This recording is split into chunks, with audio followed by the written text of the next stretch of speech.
This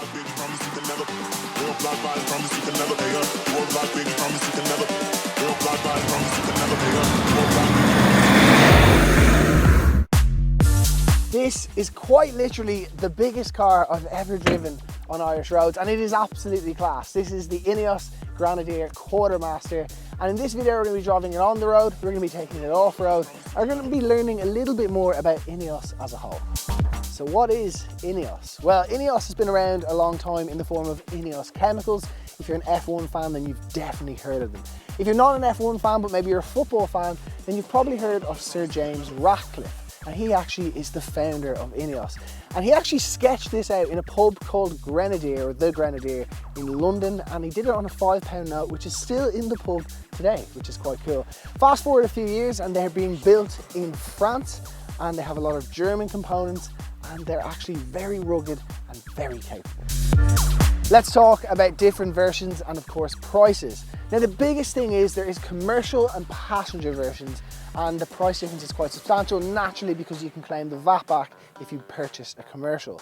So on the commercial there is the Grenadier utility wagon. That's the one that looks, I'm going to say it, a little bit more like a Defender. And then there is the Quartermaster, which is essentially the pickup truck. Now in terms of prices, they both start at about 69,000 euros. However, you can spend up over 100 grand if you go for the utility wagon with the 5 seats and a bit of options. In terms of the cockpit itself, it's actually really comfortable. The seats, they're made by Recaro, which are one of the best seat makers in the world, and they're very comfortable, and the seating position is very comfortable too. It is manually adjustable, but you'll kind of get over that. Additionally, there's also ISOFIX points in the rear, so this could be used as a family machine. And then in terms of the infotainment system, well, you only get one screen in front of you here. It is kind of like a BMW iDrive system. It's excellent. Apple CarPlay connects up wirelessly. That's the most important thing. And what I love about it as well is all of the buttons. So you know the way in a lot of modern cars you just skim through the infotainment system to adjust the heat or something like that. Here we actually have over 50 different buttons between down here, the center bit here, and even up here, the switch panel on the roof. Oh, and you can actually open these up too. And by the way, before you ask, this beautiful sandy color is called Magic Mushroom. Anyway, let's go for a quick spin.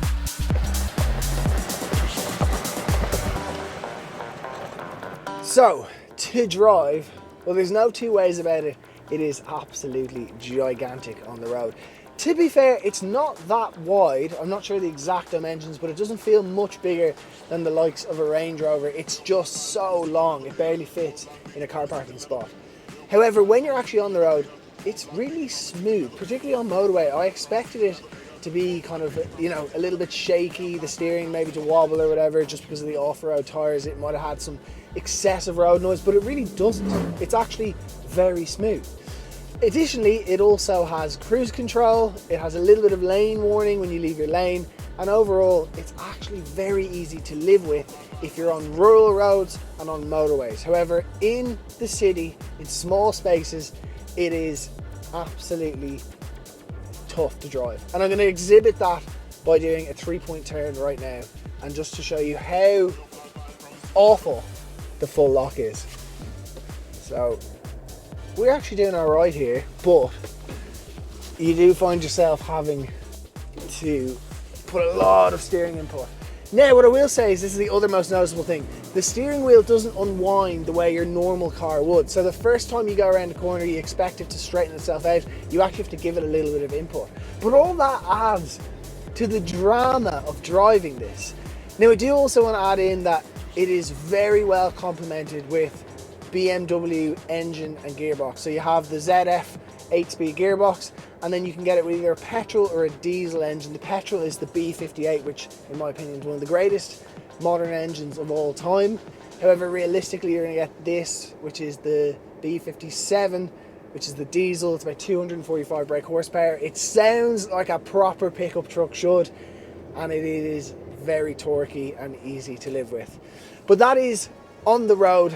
Let's talk about off-road.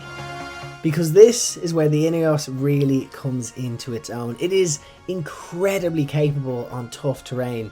We spent the week driving the Quartermaster along the roads in Ireland on the M50, and it has actually been very smooth. However, when you take it off-road, that is when it really sets itself apart from all other SUVs on Irish roads. It is phenomenally capable, and overall it's a really fun experience.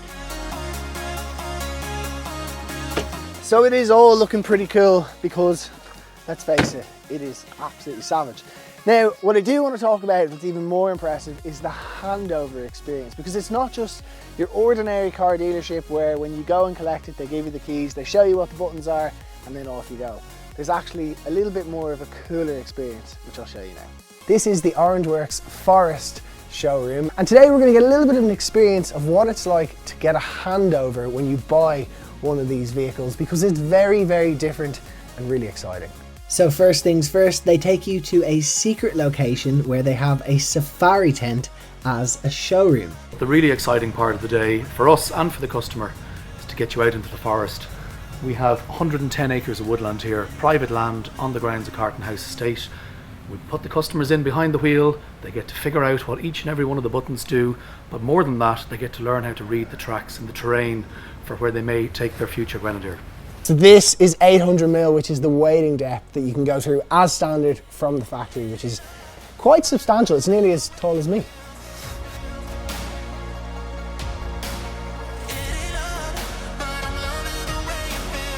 So in conclusion, it is absolutely class. From the handover experience, to the way that it looks, to the way that it even drives on the road, the off-road capabilities, it is no wonder that it won the MMAI Irish Pickup Truck of the Year in 2025.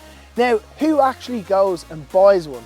Well, the likes of having a payload of over 800 kgs, it could attract people, but I think it'll mostly be business owners who are maybe looking for something to purchase through their business that is a little bit cool and that turns a lot of heads. And I promise you, it turns more heads than a supercar. And I think with the BMW components built into it, their engineering should mean that it's quite reliable, and as a whole, every time you get into it, you will have a big smile. Now, if you'd like to search for some INEOS Grenadiers for sale, you can hit the link up there. And for now, that is it from us. We'll see you in the next one.